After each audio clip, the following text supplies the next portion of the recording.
This is the DRF Players Podcast. What's going on? It is Friday, May 8th. It's the DRF Players Podcast alongside Mike Hogan and special guest filling in Eric Wing. I'm Matt Bernier. Mr. Wing, welcome back. Thank you for filling in. Appreciate it. My pleasure. Always fun to be. Well, this will be my first podcast with you, Matt. So I know Peter is an excellent host because he hosted the time I was here. So now I'll be judging you off to the side. That's fine. And at the end, I'd like to hear what the scores are on a scale. Is this 1 to 10, as if we're like Olympic judge? 9.2, 4.1? I always prefer the scholastic letter grades myself because that gives me the plus or minus to throw in there. But either way, I'll be making notes that don't all have entirely to do with matters of horse racing. Entirely fine by me. I like that positive and constructive criticism. Hogan, how you feeling today? Doing well. Good. Well. Anything spectacular going on this weekend? Mother's Day. Mother's Day on Sunday. Mother's Day on Sunday. It's also my dog's 15th birthday. 15. Wow. Yeah.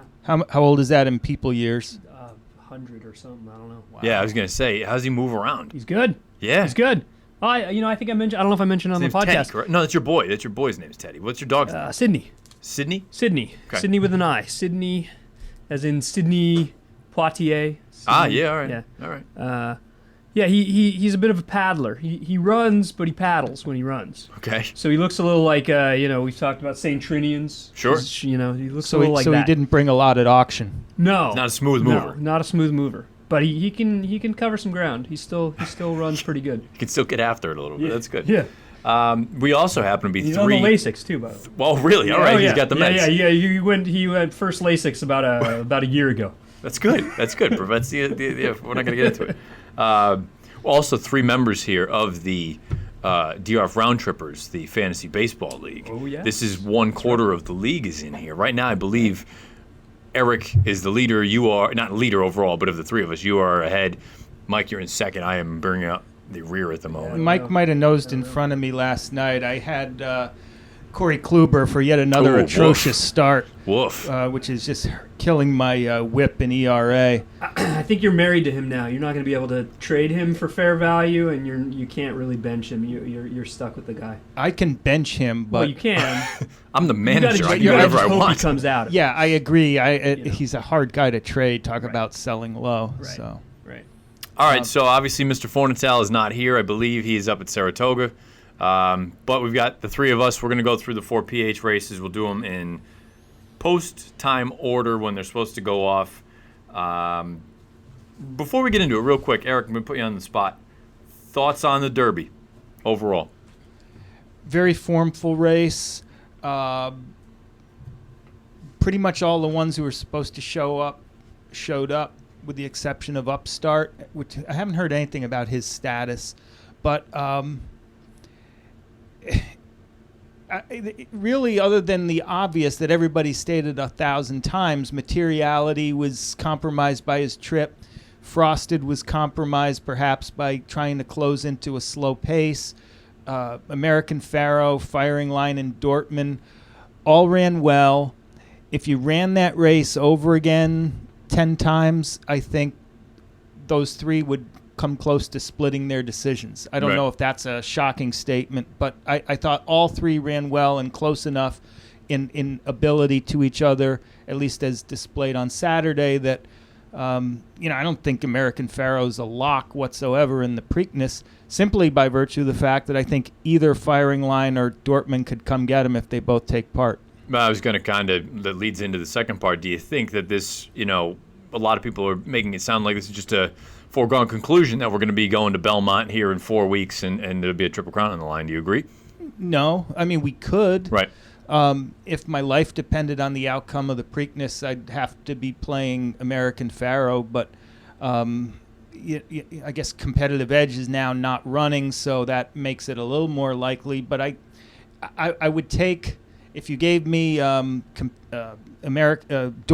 plus Firing Line, I would take those two instead of American Pharoah. I think it's perfectly reasonable. We talked about it a little bit on Tuesday that, we thought American Pharoah ran a really good race, but it doesn't mean that he has to win in Baltimore. It's not like it's an absolute slam dunk. because those other 2 horses ran very well, and even if he does get through the Preakness, he's probably going to face Frosted again. He'll face Materiality if he doesn't run, or any of these other ones. I mean, there's no guarantee about any of this stuff. But he might even face 2 weeks off. Right. We'll see how he runs tomorrow in the Peter Pan. He's going to be stretching out from 7 to 9 furlongs. But I just think it's anything but a lock at this point. No, having said that, Baffert's terrific with Derby winners in the Preakness, and from just a fanboy standpoint, I'd love to see another Belmont Stakes with a Triple Crown on the line. In my view, there's no greater sporting event than a Belmont Stakes with a Triple Crown on the line. It's better than, I've been to a Super Bowl, I've been to a World Series. It's better than any of that by a lot, just because you walk in the door knowing you have a chance at having history made. And there are very few sporting events where you could say that. You really think about it. I was trying to run through my head, should we get to a scenario where a Triple Crown's actually won? I don't even know what the aftermath would look like, because it's been so, not only because it's been so long, but because so many things have changed from the media standpoint. How would it be covered? I mean, we see week in and week out the horses are trending on Twitter, and these are for much lesser stakes events. I mean, I just can't. I'm trying to even think of how, if something were to happen, whether it's this year, next year, 5 years from now, whatever it is, how it would even look. I'm having a hard time kind of putting it together. Go ahead, Mike. I was going to say, you're from Boston. Yeah. So there's probably another sport you could use. Well, yeah, right. Okay, from Massachusetts. Probably another sport you could use, something that didn't happen for a long, long time, and that finally happened. Talking about baseball, World Series for the Red Sox. I mean, obviously it wasn't as long a drought since we've had a Triple Crown winner. But, somebody wins a World Series every year. So I don't know. I mean, could it be as crazed as that? Well, and I guess that's the thing. I mean, I think regionally, it was a big deal nationally when it happened, but regionally it was pandemonium for about a week. The difference now would be, I think this is on the national stage. It's not as though this is someone's home team that won. This is I think everyone, the general public, the people that aren't betting, they watch to see it happen. They don't watch to see, Materiality beat him and then you go cash your mutual ticket. Right. They watch to see American Pharoah try to do it. They didn't have any money on Birdstone, is what you're saying. Exactly, right. Birdstone, or even last year, Tonalist. Right. It's not like the general public wasn't going to watch that. I can give you some background from my years at the NTRA working the PR side during the charismatic and funny side and Smarty Jones years. I'm going to skip on the Big Brown year because that was kind of a unique situation where it was hard to deal with the connections there. But in the 3 cases I did mention, there were plans in place for national media events in Times Square on the Monday after. The Monday after would be key. Right. It's like with the Super Bowl MVP, national media tour, satellite media tour, that type of thing, and you try to keep the ball rolling as long and as far as you can. Now you have a superstar, and it depends, I guess in this case it has to be American Pharoah, so you're talking Bob Baffert's one of the few trainers who really is well known beyond the realm of horse racing. I might put Nick Zito in that category. So I'm guessing Baffert would be the star of that media show, so to speak, were it ever to happen. I know we're way ahead of ourselves here. But you're right, back in 78, I was kind of young at the time. And it was a different media landscape back then. I don't remember too much about it. Plus, you got, in 78 when Affirmed won it, it was the 3rd Triple Crown in I was going to say, you're going over 5 years. 5 years. Yeah, right. The talk was the thing was becoming too easy to accomplish. And right. Even though it was a terrific rivalry with Affirmed and Alydar, which was unlike the Seattle Slew Triple Crown and, largely unlike the Secretariat Sham, that was the greatest 1-2 rivalry probably of all time in horse racing. But like you say, most people got their news from the next day's paper back then. So, and that's why I just think it would be so fascinating to see if it were to happen with this landscape that we have now, just what level would things get to? I mean, would it be, and when I say that too, I don't necessarily mean, all of a sudden would horse racing become, the NFL. Like, that's not going to happen. I can give you one anecdote. When I was in 2004, I was managing PR for John Service. Okay. And as you all recall, when Smarty Jones was heading into Belmont, nobody was trying to jinx him, but everybody thought it was a certainty that the horse would win. He had just won the Preakness by 11 lengths. And so I got a call one day from the Tonight Show, and they wanted, when the horse won, they wanted Smarty Jones flown out and walked onto the set, with Jay Leno, as if, I had to let him down easy for the, dozens of reasons why that would never work, mainly involving dollars and cents and breeding rights. But, that I think it is indicative of what a star a Triple Crown horse would be if we're lucky enough to see one before we all three pass away. And like you say, we're talking as though we're getting ahead of ourselves. Yeah. You still got to get through the Preakness in a week. And just for ha-has, before we dive into the PH races, yesterday the Win released their full odds for the Preakness right now that you can go and get involved with. And it's not, obviously there are names on here that aren't going to run in the Preakness, but it's the same deal. It's a future bet, essentially. They're offering American Pharoah right now at 2-3. Those are his odds as far as what you can get at the book. Second choice, Firing Line 7-2, Dortmund. Third, 4-1, Carpe Diem 7, Materiality 9, Competitive Edge. We know he's not going to go, but he was 10. Danzig Moon 16, Divining Rod 20, Mr. Z 22, Stanford 25, Bodhisattva 28, Tale of Verve 35, and Grambili 40. I think that sounds all about right. When it's all said and done, I think American Pharoah goes off in that 3 to 5 range. And those are no refund bets, is that right? Those are no refunds. Okay. Those are just essentially it's a future bet on the Preakness. Right. I would imagine Firing Line and Dortmund go off right around 9-2, 4-1. Yeah. And then you have a big chasm after that of whoever it is, even if Materiality, which I don't think he's going. My heart of hearts, I don't think Pletcher's going to run him. If of the two, maybe he runs Carpe Diem, but even then, it's not a Todd move. So, right. I'll be surprised if he runs any of them until the day that Pletcher comes out and announces this is what we're doing. Because unless he wins the Derby, it's a total non-Todd move. I was shocked he was talking as long as he was about Competitive Edge. I think, and this is my speculation, I think Pletcher really thinks a lot of that horse, almost to the point where the normal Todd rules don't apply to him. Right.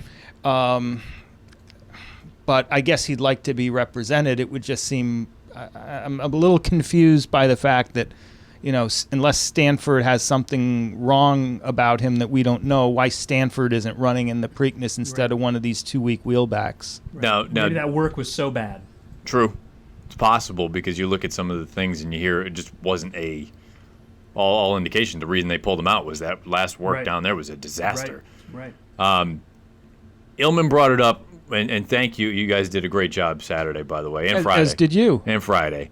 But Illman said that you brought up the idea after the Pat Day of the Met Mile as like an outside chance. And at first when I heard it, I said, well, look, I mean, it would be amazing if it happened, but it's not really going to happen. Well, it looks like, there's a little bit of smoke there. It's not, he hasn't announced one way or another. In your heart of hearts, both of you, do you really think, I just can't imagine him running in the Met. Oh, I can, and here's why. And I know Mike's shaking his head. But and you tweeted earlier today, Mike, the last Met Mile winner, 3-year-old Met Mile winner was Honor and Glory in 89. 96, of course. Well, Pletcher either was working for Lucas then, or had just recently left, so he was probably close to all of that. Secondly, and this is the big part of the equation I'm not sure about, but I'm sure it's part of Pletcher's thinking, is when Honor and Glory won, beating Afternoon Delights. It was one of those Mandela Burt Bacharach horses. There was a dead heat for second. He was getting 13 pounds. There was a major weight concession to the 3-year-olds. I don't know if it's been a while since a 3-year-old has tried, but if Competitive Edge is going to get in at 112, and Private Zone and Bayern and Tonalist are going to run at $1.20 or $1.22. That's going to get Pletcher's attention. He might like to take a shot at those horses getting double-digit pounds. What do you think? Well, my biggest takeaway from it, even the talk about the possibility of competitive edge running there, my biggest takeaway is, boy, it seems like a real indictment on Palace Malice. A real indictment on Palace Malice, considering this has been one of the first targets for Palace Malice since we first heard the horse was coming back. Yeah. No, I agree completely. Why would he take any horse against Palace Malice? And run him against. Especially one of these 3-year-olds that clearly that was never the plan with competitive edge, So he's got to think, boy, I'm really uncertain about whether Palace Malice is going to run. I got to look at what else might be able to do some damage in that field, and maybe that's why he starts thinking about a 3-year-old. I don't know. I mean, I don't know if we're in the days where we're going to see those kinds of weight breaks that you got 20 years ago for being a 3-year-old in really in any handicap, because for me it seems like the handicap spreads are 6 pounds from high weight to low weight.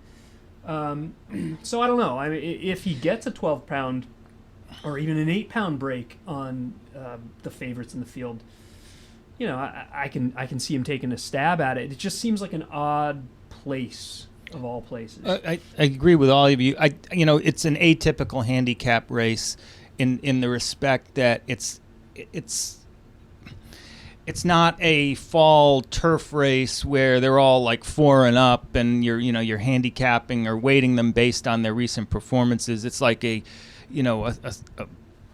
according to the scale, what the 3-year-olds are mandated or supposed to carry at this time of year versus older, and a racing secretary like Martin Panzer, Dan Eidson will just play off of that scale as they see fit.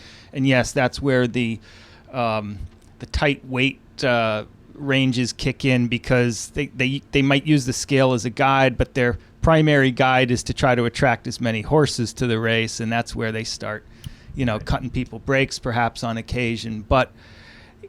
And I don't think they're going to weight Bayern or Tonalist super high. They just might weight competitive edge super low, and then in some cases it could become a question of how light can Johnny V ride. Right, exactly. I don't know what he rides at. I think the two pieces to that whole puzzle, the Palace Malice part, he's entered Sunday in the Diablo. Yep. At Belmont. Right, which is a bit of an audible since they couldn't make the Westchester. That's going 6. That seems really sharp for this horse. It's also interesting to note, and maybe this is me just going pie in the sky now, he's he's nominated for the Dixie next weekend at Pimlico, the 2-turn grass race.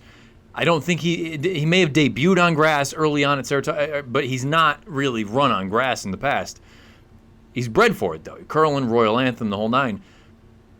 Clearly, it's a foot problem with this horse. That's the big thing. That's why you missed the Westchester.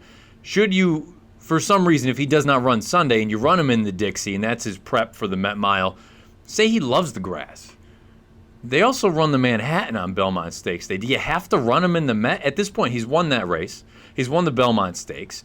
Now, if you can get a grade 1 on grass, now you're looking at, I don't know that, do 2 Met Miles do more for him from a stud standpoint than the Met, the Belmont, and a grade 1 on grass? Great question. Again, just pie in the sky. I mean, to answer your question directly, no. The more diverse resume, which includes 1 Met Mile, would trump, in my opinion, the 2 Met Miles. Right. Well, but remember though, the original plan was the Breeders' Cup Classic. So that would mean but I feel like it's to some extent a deviation from that. Well, but I think it's more a matter of now you're dealing with like the feet aren't ideal, and if it's a foot issue, the grass is going to be kinder on his feet than the dirt will be. I don't know what his foot situation is, but my gut reaction because I didn't know he was nominated for the Dixie until you just said it. My gut reaction is he's nominated in case the race gets rained off. But fair. But you make a good point about the Curlin Royal Anthem business, because he is bred for turf pretty well, or better than most. I'm guessing maybe it's something Pletcher said, gee, I'd like to find out at some point during a quiet part of the year. And just the way things are working out kind of oddly maybe he's playing that card or thinking about playing that card a little earlier than he had planned. Right. But, it'd be so many unanswered questions with a bunch of these Pletcher horses. And the other thing, it goes back to what Mike was saying, and Illman had said it earlier, that I think Malice's direction will be more or less decided based on what this competitive edge situation is. If they really think that he's got a shot and they're going to run him in the Met, you're not going to run Malice against him. You think it's that? You think competitive edge is the one that's going to determine it? I think not the other way around. I think at this point now, because there's the fact that because you don't need to run competitive edge, even if Malice isn't doing well or isn't coming into this in an ideal spot. You don't need to run competitive edge. You can run him in the Woody. Right. Sure. Except, and here's, again, so much remains to be seen. We also don't know whether 2 weeks off can go 1 1/8 effectively. What if he can't? Right. Then he is a very logical Woody Stevens horse. Mm-hmm. Probably the favorite. Mm-hmm. Probably the favorite. Whereas I think Todd thinks competitive edge can do anything.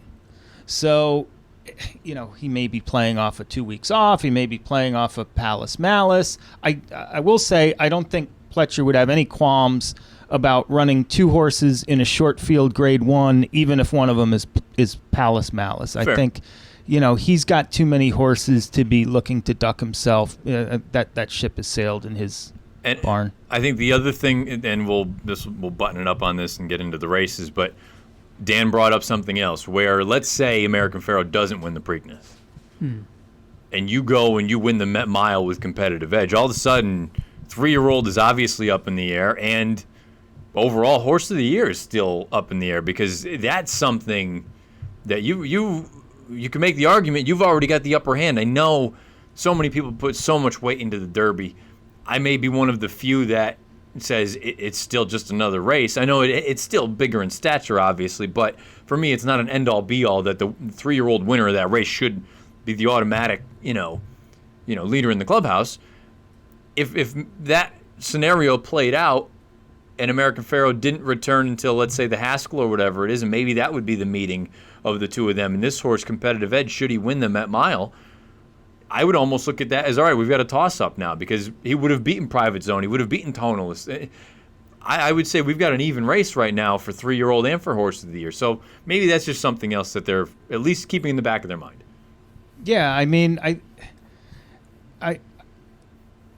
think it's always bonus points for a 3-year-old when he beats older, but I do think that the Triple Crown races do trump those other races. Otherwise, we might have seen Bayern win the Horse of the Year last year. Good point. But what I take away from all of that is, these 3-year-old divisional races are wide open until a horse takes basically 2 of the 3 Triple Crown races at least, or follows up a Derby win with a Haskell or Travers win.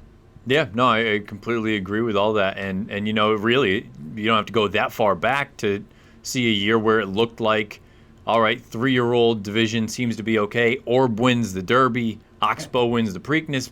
Malice wins the Belmont. Well, we'll get clarity in the Travers, and then Will Take Charge wins and goes on to win 3-year-olds. So, we still have a long way to go. But it's fun to at least talk about, and we'll see. Obviously, next weekend, I think things will have a little bit more clarity on a couple things, because Malice will have run or will be getting ready to run. We'll have the Preakness coming up and whatnot. So let's get into some races for this weekend first, though. If you are not playing yet, you need to get involved. We've only had one weekend of the main Public Handicapper contest. It's free to play, publichandicapper.com. It's 4 races a weekend you go through. You don't need to play them all. You just need to play 60 races over the course of the contest life, including all of the Breeders' Cup races. It ends on Breeders' Cup Saturday. All things considered, you can get NHC seats out of it. You can get a little bit of cash. You can get Formulator, yada, yada, yada. Go on publichandicapper.com, take a look. The first race for this weekend on Saturday is the 9th at Belmont Park. It's the Grade 1 Man of War for 4-year-olds and up, going 1 mile 3/8 on the grass. Mike, we'll let you start, and then we'll let Eric go second. I'll bring up the rear. We got a field of 7. Do you like anyone in particular? I do. Okay. This is one where you got a few horses that have faced each other. I always like to look for, of the ones that have faced each other, the one that seems to have won a better race, but run a better race, but in kind of a more quiet fashion, and that I'm going to get a better price on. So of those 3, you got Hardest Core, who was last seen in the Breeders' Cup Turf. He was facing Imagining and Twilight Eclipse, who are your favorite and second choice on the morning line for the Man of War. I actually think Hardest Core ran the better race of the 3. The best race of the 3. He broke a little slow. He rushed up down the hill. He went wide on the first turn. He was pulling the whole way. He was keen throughout the whole backstretch. He was wide around, I guess, 3 turns. He came into the lane as the leader before getting caught late. I thought he ran a huge race. I certainly wouldn't say that it was due to the jockey, Era Luis Vaz, or any. I think he just wouldn't settle, and he was chasing a ridiculous, and then overtook a ridiculous long shot in Star Spangled Heat on the backstretch. He ran a huge race that looks a lot better than what you see as an eighth finish, nearly 5 lengths behind the winner. He's had some time since then. If you go back to his other races, the Arlington Million, he beat some good horses. I think if he runs his big race, he's going to be facing a number of horses with some question marks, and he's the one I'm hoping to get at 4-1 or up. Eric Wing. First of all, let me say that I find it intriguing from a kind of a gossip standpoint that Hyper will be running for the always interesting combination of Chad Brown and Ken Ramsey. On the heels of last Saturday's. Yes, indeed. So perhaps we shouldn't feel certain that this horse is actually going to run.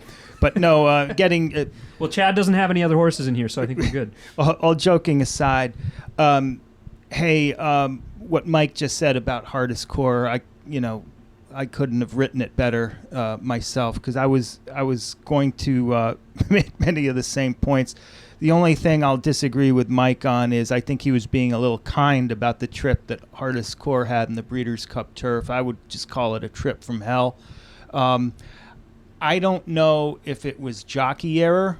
It could have just been a case where it looked to me like the jockey just said, entering the clubhouse turn, the hell with it, might as well just go now. Yeah. We're going now. Sure. Now, if he did that consciously, thinking it was a wise move, then it was not wise at all. He might have just gotten tired fighting the horse at that point. So my thinking is this: you'll notice that Era Luis Vaz is not riding now. Instead, it's Luis Saez, who rode the horse with great success back when he was in the Kieran McLaughlin barn. This could be either dissatisfaction with Vaz. It could be Saez being viewed as a stronger rider who's more able to get a difficult horse like Hardest Core to relax. At any rate, there's a new jockey on board.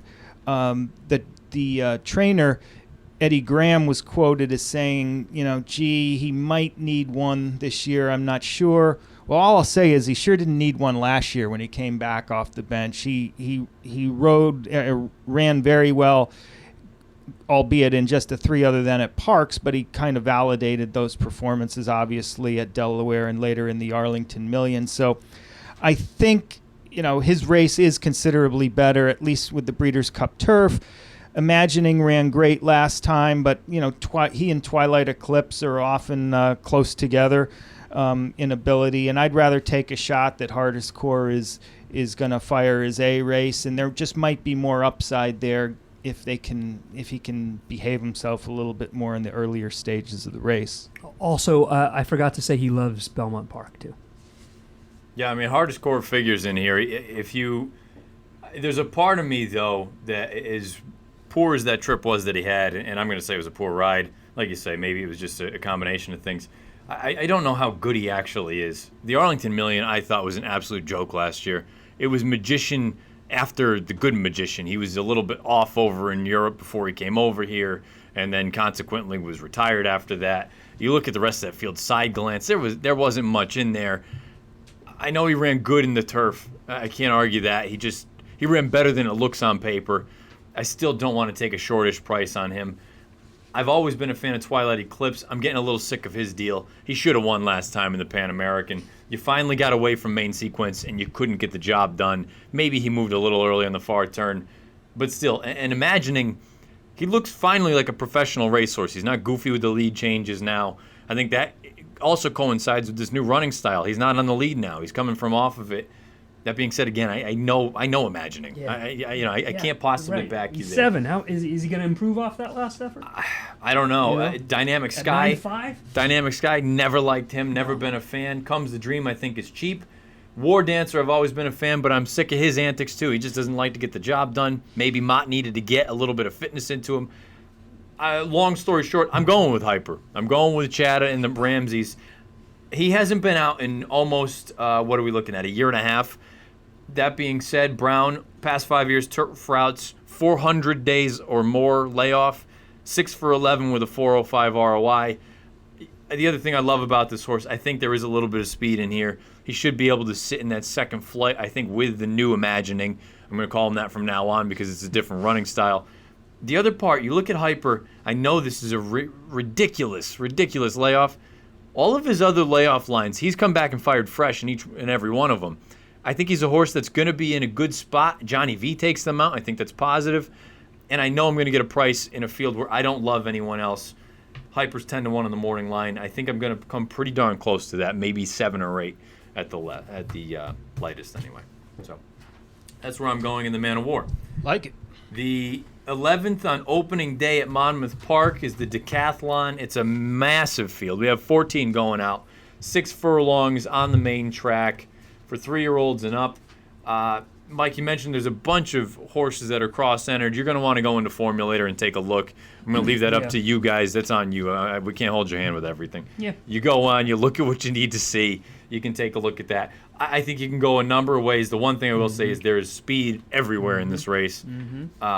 Mike, where'd you wind up? Oh, you want me to start again? Okay. Do you want me to start? I'll start. Let's go the other way. Okay. Let's go the other way. Yeah. I'll go first. We'll go Wing second. Snaking it? Hogan third. Okay.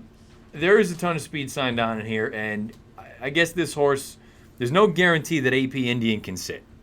But I'm hopeful that the turn back dulls him up a little bit, and that may sound a little bit bizarre, but I'm hopeful that takes away a little bit of that early speed that he's had in the past. If he can sit off that 102 buyer, I'm afraid people are going to see that and jump to him, and that's entirely reasonable. He's 2 for 2 in sprints. Arnold Delacour, past year, dirt route to sprint, 3 for 5, 4 of them hitting the board, 288 ROI. I just think if this one has any ability to sit, he's going to work out the best possible scenario. The concern is that he can't sit and he has to go to the lead. I'm willing to find out. I don't want anything less from a wagering standpoint on my own, less than 4 or 5 to 1. I'm going to wait. I probably won't put a pick in for this race. I will be picking Hyper in the PH race. I'm probably not picking any horse in this race just because I think it can go any number of ways. But if I had to, I'd pick AP Indian. Yeah, you know, he's logical. I'm sorry. I thought we were snaking here. Snaking. He's skipping right over. You go ahead. Please go. Okay. You're welcome to go ahead, Mike. No, gosh, it's a great betting race. I hope the field stays largely intact despite all these cross-entered horses that Matt was talking about. One of the horses that seems perfectly logical if he stays in the race is Piquant, who's 2 for 2 with a pair of 97 buyers since being claimed by the Richard Stocklosa barn. That barn is 4 for 10 on the year and usually pretty formidable at Monmouth, and Jersey Joe Bravo is taking them out. The horse I want to play in this race, though, and I might be viewing this a little bit with my heart, not my head, but one of my very favorite horses is in this race, and I think he can absolutely win, and that's Moments Notiz, one of the 3 David Jacobson horses. I've been following this horse basically since he's been running at Indiana Downs, and he was just a killer there. And then Jacobson got a hold of him, having run a couple of, low-level claiming races, and he just, went through the New York starter allowance races like a hot knife through butter here. And but this horse has some quality, and he's getting back to his best races. I mean, you see his lifetime best is a 103, and lately he's been doing 101 and 96. But the thing with Moment's Notice is if you give him 6 furlongs and a dry track, he is tough. I mean, lifetime, he's 7 for 11 in that scenario with a second and a couple of thirds mixed in. The only time he didn't run well in that scenario, the comment line said off 3 lengths slow. So, to me, at 6-1, I think he can turn the tables on Piquant. He probably needed his last race. Jacobson doesn't usually run off 2.5-month layoffs. He's worked twice since then, which signals some intent on Jacobson's part, if I'm right about that. And I hope he stays in this race because I think he can win it. And beyond that, I don't.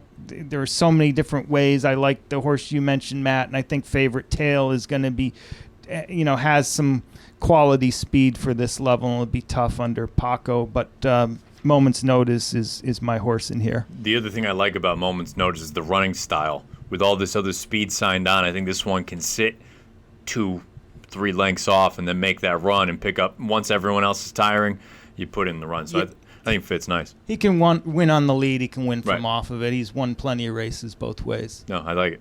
Mike? I love this race. First of all, I hope it stays together. 14 horses. You can make a case for so many different ones. I almost kind of wonder where the betting's going to go.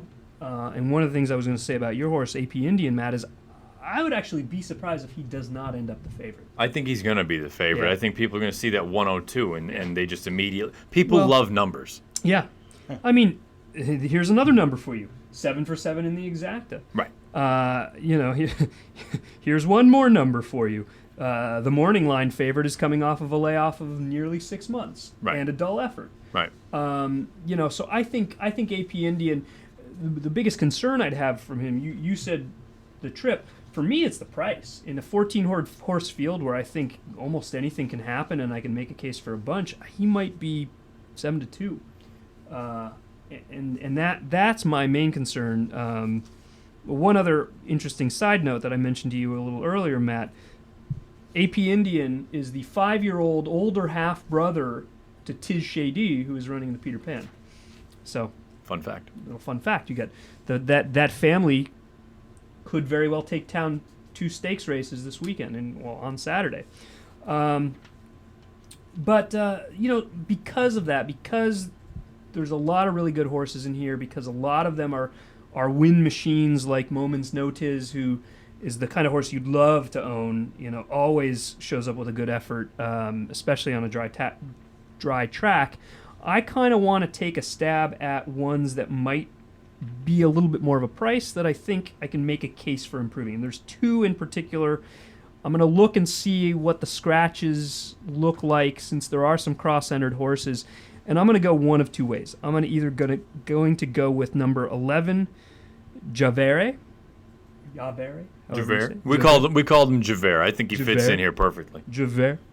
For Cathal Lynch, fourth start of the year. As a 6-year-old, from a running style standpoint, he seems like it should be a perfect race for him. He will get a good trip from somewhat of an outside post. He's 4 for 6 at Monmouth. He's 5 for 11 at the distance, 8 for 11 in the exacta. I think the race sets up fantastically for him, and I think he might be a little overlooked at 8-1 morning line. He might be even higher than that. So I love him. The other one I love, in 15-1 morning line, I hope he stays in. I hope the race stays together. Number 7, Yes, I'm Lucky. Coming off a dull effort, his first start as a 4-year-old at Gulfstream Park, sprinting on the turf in the Silks Run. But that was his first start of the year as a 4-year-old off nearly a year layoff. Needed the race, throw it out. Seemingly had been a turf runner. But if you go back to his his debut, and then his second start and his fourth start, he's 2 for 3 sprinting on the dirt. He's 1 for 2 on the dirt at Monmouth. Why not? Why not a horse like Yes, I'm Lucky? Eddie Pliza, fantastic going turf to dirt in sprints. I won't give you the stats, but look it up in Formulator. This is a move he does really well, and of course he does very well at Monmouth Park. I like it. I can't argue with any of that. And anytime you're going to get a price, obviously, I think that's a positive. I hate to already say this. We're going to be giving some short shrift to the Golden Gate race just because we're running a little bit long. And I don't think, Mike, I know you and I don't have great opinions on it. We'll talk to Eric and get his. But let's go into the 8th at Santa Anita. It's the Grade 3 American. It is for 3-year-olds and up. They're going a mile on the grass. We got a field of 8. And the big story in this one is Dick Mandela's import, Bala Bali, making his first North American start. He's a Brazilian Triple Crown winner. He battled laminitis, and it's been a minor miracle that he's back here. He's 9-5 on the morning line, and it sounds like he's the real deal. I don't know. I don't know about you guys. 9-5, God bless you. I'm not touching this thing with a 10-foot pole. Agreed. Yeah, I mean, I don't think he, even if he is the goods, and he's as good as his accomplishments in Brazil would suggest, he does have a poor post position. He's the morning line favorite. It's also not clear to me, just on the face of it, whether he's a better miler or a mile-and-a-half horse. And while it may not matter in Brazil, that type of thing tends to matter here. So in the absence of knowing that yet, and I'll let Mike discuss whatever Mandela's formulator stats are off 180 to 365 day layoffs, but my sense is they're okay but not great. I'm looking elsewhere, and the horse that I landed on, just to take the ball and run with it a little bit, is Gabriel Charles from Jeff Mullins's barn. And that's only because, the rest of the field, you've got Balabali, and you've got the Talco winning prize group, and they're okay. I don't think they're anything special. Gabriel Charles came in off of about a 1.5-year layoff and ran what looks to be a non-threatening second, but he did so behind a Phil D'Amato horse who's probably cut out to be a really good grass miler in Midnight Stroll. And to me, there's no shame in that second place finish off the bench by Gabriel Charles. And to me, at anything close to the 8-1 morning line odds, he would be my play in this race. I'm going to jump in real quick because I'm with you. I went with Gabriel Charles. This is one that I'll pick him in PH, and I'm probably going to play him with my own money as well, just because I remember him as a 3-year-old. I thought he was really, really good when he won the Del Mar Derby, when he ran second in Twilight Derby, second in the Oceanside. I think he's got a ton of ability. You mentioned Midnight Storm. Midnight Storm got a 106 buyer last time out. What's that? I think I called him Stroll by mistake. Oh, Thank you for... Don't matter. That'll increase your grade at the end of the program. Thank you. I appreciate it. Midnight Storm for D'Amato. If you watch that entire race last out, which you can do in Formulator, this is a horse that, if that is really what the horse is, that's a Breeders' Cup mile runner. Yeah, he was a freak. He didn't break a sweat. And he ran off the page, front-running score. And ever since D'Amato's gotten a hold of him, he's become an absolute monster. So I'm not going to hold that against Gabriel Charles. I thought he ran a good race. Second off the bench for Mullins. I think he can take a step forward. He should get some pace in front of him. I think at 8-1, I'm running to the window. I think he's going to probably even go off, maybe even above that. So yeah, I'm with you on Gabriel Charles. I like it. He's one I considered in here. I'll add. Midnight Storm looked very impressive. He did it all on the front end, and Gabriel Charles was moving, one of the only ones moving well late. There wasn't a whole lot since Midnight Storm won by 7 and change. It's kind of hard to close into a loose lead horse like that, and so he absolutely can step forward off that effort. He's one I considered. I actually ended up landing on number 7, Home Run Kitten, partly because I thought there would be some good pace in the race. I think the the stretch out, first off the claim, former Baffert runner, War Academy, who, fun fact, trivia question, was your beaten favorite in the Arkansas Derby 2 years ago when he pulled up and didn't finish the race. Is trying turf for the first time, first in the barn of Emily Mode. I think that horse is going to go early. I think he's going to set a really strong early pace. It's going to set it up for a horse to come out of it from off the pace. And I like Home Run Kitten, who I think is best at a flat mile, even though he ran in the Breeders' Cup Turf Sprint. I don't think he's as good as a turf sprinter, and I don't know if he's as good down the hill as he is at a flat mile. I think the race sets up well for him. Matt, I heard on the air on DRF Live, you thought it was a negative that Joe Talamo was on him and not Gary Stevens. I think it was actually the other way around.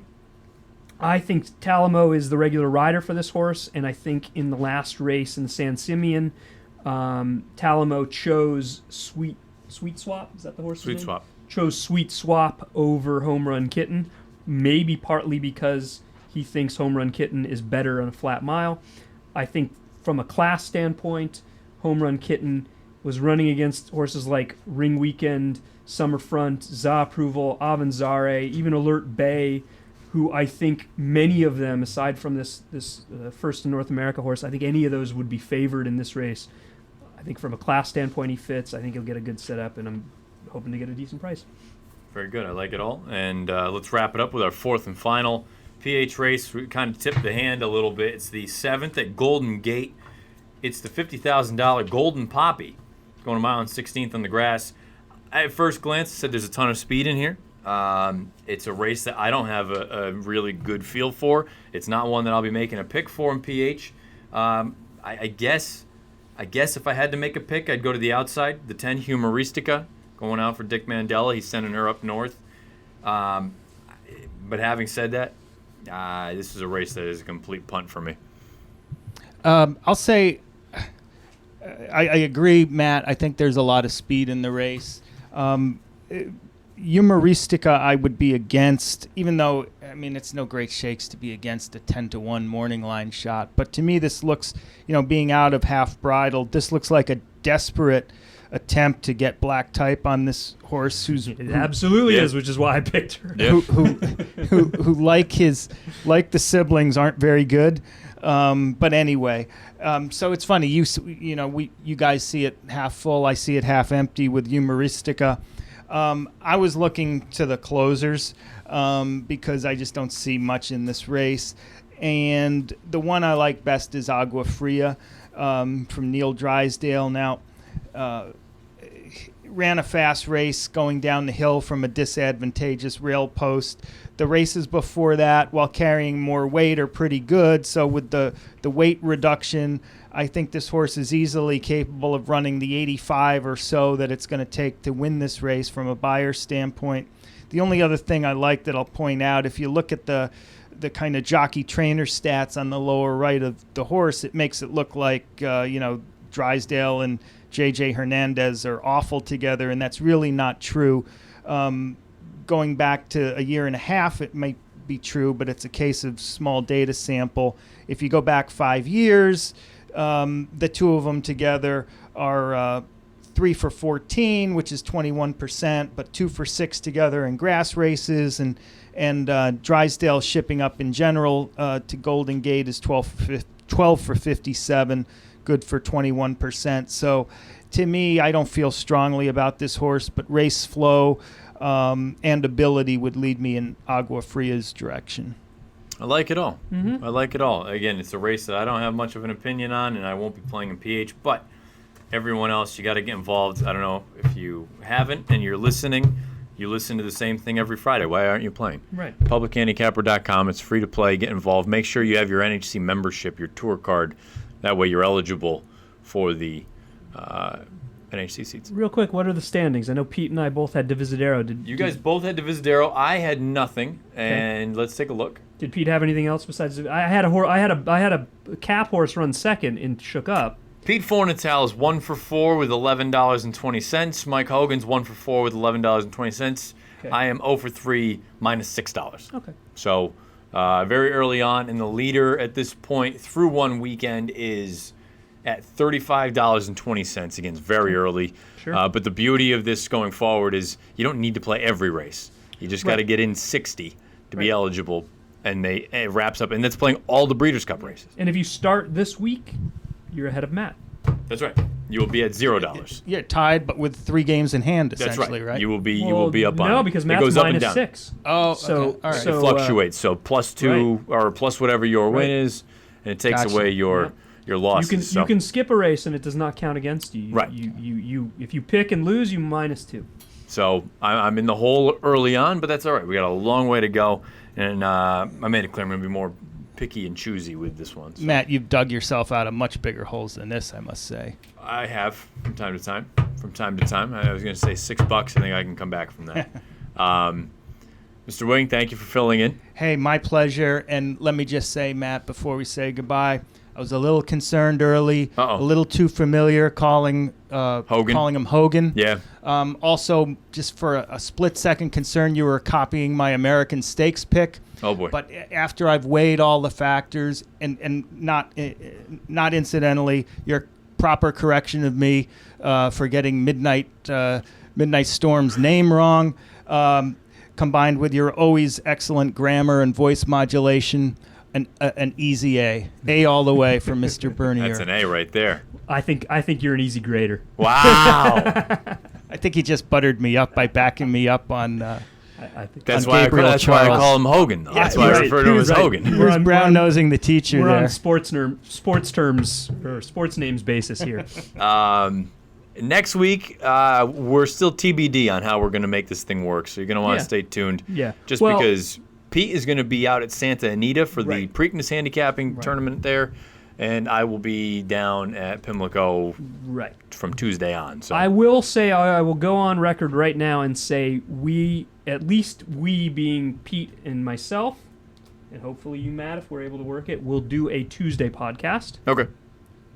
And then Pete and I are doing 2 different webinars covering the same topic on next Thursday. There's one at 11:30 a.m. Eastern Time and one at 3 p.m. Eastern Time. You can sign up for that. I'll be tweeting out the links to sign up shortly. And we're going runner by runner through the Preakness field once the card is out. So that's Thursday.